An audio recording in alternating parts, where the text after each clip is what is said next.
रामराम शेतकरी मित्रांनो, पाहुयात सोलापूर, मुंबई, बेंगलोर तसेच इंदोर मंडी येथील आजचे म्हणजे दिनांक 11 डिसेंबर 2024चे कांदा बाजार भाव.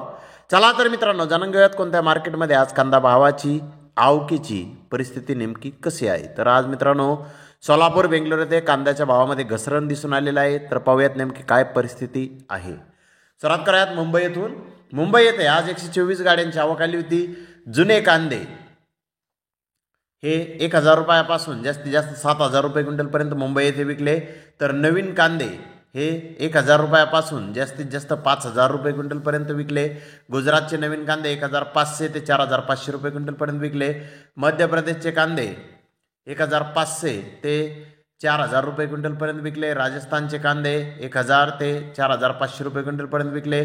सफेद कांदे 2500 ते 4500 रुपये क्विंटलपर्यंत विकले. तर बेंगलोर येथे आज टोटल 45,246 गोण्यांची आवक आली होती.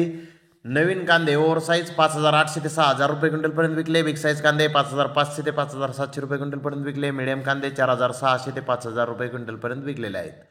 तर इंदोर मंडी येथे आज 45,000 पेक्षा जास्त कांदा गोण्यांची आवक ही जवळपास आलेली होती. नवीन सुपर कांदे 3800 ते 4300 रुपये क्विंटलपर्यंत विकले. ॲव्हरेज कांदे 3200 3600 रुपये क्विंटलपर्यंत विकले. गोल्डा 1800 3200 रुपये क्विंटलपर्यंत विकला. गोल्टी 500 ते 1200 रुपये क्विंटलपर्यंत विकली. तर सोलापूर येथे 360 कांदा गाड्यांची आवक झालेली आहे. मार्केट 500 रुपयापासून 5200 रुपये क्विंटलपर्यंत आज नवीन कांदे सोलापूर येथे विकलेले आहेत. सोलापूर येथे आज मार्केट 7 ते 8 रुपयांनी किलो मागे घसरलेलं आहे. बेंगलोर येथेही 5 रुपयापर्यंत मार्केट आज घसरलेलं आहे. तर धन्यवाद मित्रांनो, आपण माझा व्हिडिओ शेवटपर्यंत पाहिल्याबद्दल. व्हिडिओ आवडल्यास लाईक करा, शेअर करा.